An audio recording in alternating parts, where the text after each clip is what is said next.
बंगाल के अंदर ऐसी लड़कियों को लाया जा रहा है और फिर डिबेट में बिठाया जाता है। और नाम मत लीजिएगा, हम नाम नहीं ले रहे हैं किसी का। बंगाल की भी एक एमपी है टीएमसी की, बदकिस्मती कह लो कि वो एक हाजी की बेटी भी है। बाकायदा उसको डिबेट पे लाया जाता है, बिठाया जाता है और बाकायदा उसकी ज़बान से कहलवाया जाता है। और वो कहती है कि इस्लाम में कहाँ मना है, इस्लाम तो इंसानियत सिखलाता है। अगर हमने किसी गैर मुस्लिम से शादी कर ली तो क्या वो इंसान नहीं है? और इंसान का पाठ सबसे ज़्यादा तो हमारे धर्म ने, हमारे मजहब ने पढ़ाया है। ये इस्लाम का प्रचार करेंगी टीवी डिबेटों के अंदर, ये जाके इस्लाम का इंट्रोडक्शन कराएंगी और परिभाषा बतलाएंगी कि इस्लाम क्या है। ऐसे लोगों को बिठाया जाता है, ऐसे लोगों को। और बदकिस्मती से एक चैनल वाले ने मुझे भी बुलाया था। सोचा कि जर्जी साहब बहुत चैलेंज करते हैं, डिबेट बुलाऊं। गया, एक पर्चा मेरे हाथ में पकड़ा दिया। सवाल 5 मिनट के बाद कहने लगा कि पढ़ लिया सवाल? मैंने कहा जी, करिए, इसका जवाब मैं दूंगा। उसने कहा नहीं आपको जवाब नहीं देना है। हमने कहा क्यों, क्या हुआ? उसने दूसरा पर्चा पकड़ा दिया, ये सवाल थे, ये जवाब है, आपको ये जवाब देना है। मैंने कहा सवाल भी आपके, जवाब भी आपके? कहा जी। मैंने कहा मेरा फ़ायदा? बोला 10,000 रुपये दे दूंगा बाद में। मैंने कहा सवाल आपके सख्त हैं, मुझे कबूल हैं, मंजूर हैं, लेकिन जवाब मुझे आपके मंजूर नहीं है। जवाब वो है, जवाब तो मैं दूंगा। बोले फिर आपको डिबेट में नहीं रखा जाएगा। मैंने कहा और जो लोग आते हैं, मुसलमान लोग, मौलाना लोग, साफ कह रहा है, क्या मालूम है, सब 10,000 रुपये लेते हैं। इसीलिए मैंने बंगाल की धरती पे कहा था कि जो आज डिबेट में बैठ रहे हैं जो मौलवी लोग, ये हमारे कायद नहीं है, हमारे रहबर नहीं है, हमारी आवाज ये नहीं उठा रहे हैं। इस धोखे में मत रहिएगा आप।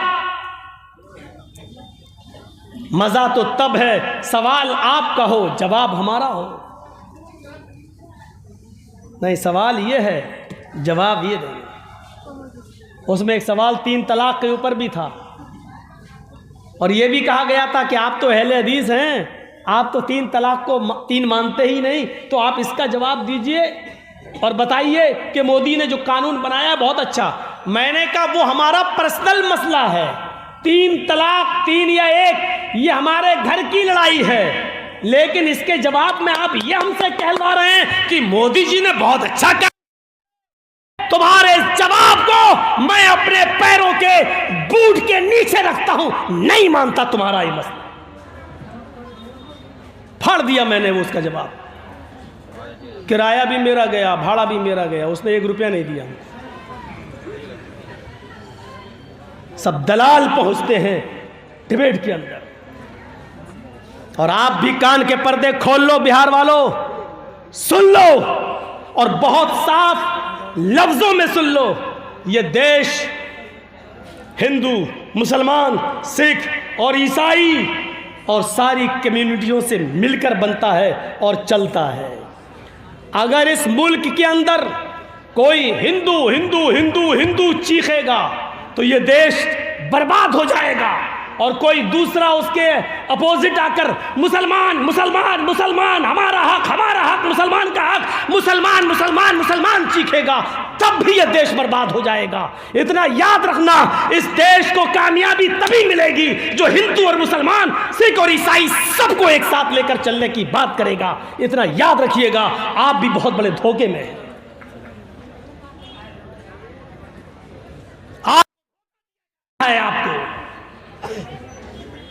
आपको अंधेरे में रखा जा रहा है।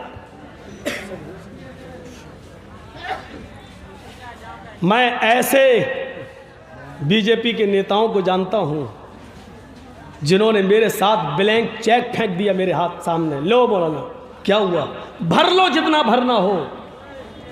मैंने कहा क्या हुआ? कहने लगे मोदी को इतनी गाली दो, इतनी गाली दो। हमने क्या मतलब? कहा कि हम यही तो चाहते हैं कि तुम जितना बुरा कहोगे उतना ही हमारी कम्युनिटी एक हो जाएगी, वो सब एक हो जाएंगे। मैं तो हिल गया, मैंने कहा अरे बाप रे, अरे अल्लाह, ये इनकी प्लानिंग होती है, ये प्लानिंग, यानी गाली देने के लिए पैसे दिए जा रहे हैं। ये सूरत हाल पैदा हो रही है।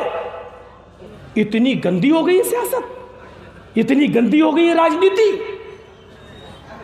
इसलिए याद रखो मेरे भाइयों, ये देश सिर्फ हिंदू हिंदू कहकर नहीं चलेगा, सिर्फ मुसलमान मुसलमान कहकर नहीं चलेगा।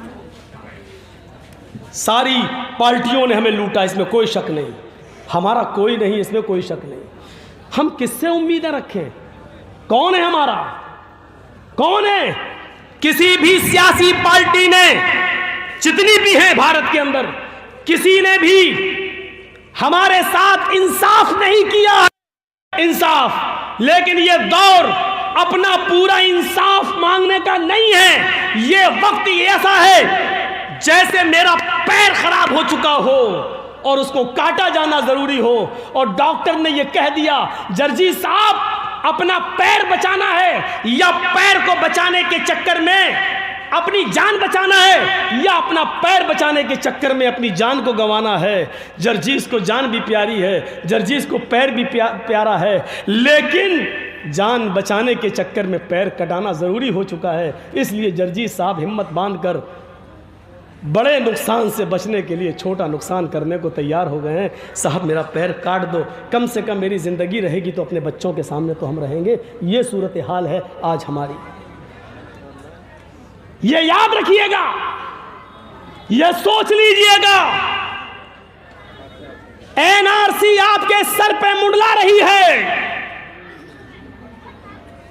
ये किसान आंदोलन में अगर कामयाब हो गए ना आज, तो ये मान के चलिएगा कि अब ये अगला निशाना फिर ये बोलेंगे इतना बड़ा एहतिजाज जब हमने नाकाम कर दिया तो अब लागू कर दो ये। और यहाँ अगर फेल हो गए तो उनको डर यही है कि अब फिर मुसलमान लोग कहीं फिर से एनआरसी और सीए के खिलाफ मोर्चा ना खोल लें और किसान भी उनकी मदद के लिए ना आ जाएं।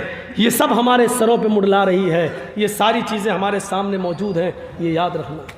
तकरीर करता हूँ मैं मालदा में, बोला मैंने मालदा में, जीते तो वतन मुबारक, हारे तो कफन मुबारक। बोले हम मालदा कलिया चक में, और केस होता है मौलाना जर्जीस के ऊपर इटावा में, मेरे यहाँ। सोच रहे हैं आप? बोलते हैं यहाँ, केस होता है वहाँ, और केस होने के बाद आज तक अभी तक कोई वारंट भी नहीं आता है। धारा 153 लगी हुई है, यानी अगर साबित हो जाए तो 3 साल की सज़ा है इस जुर्म में, 3 साल की।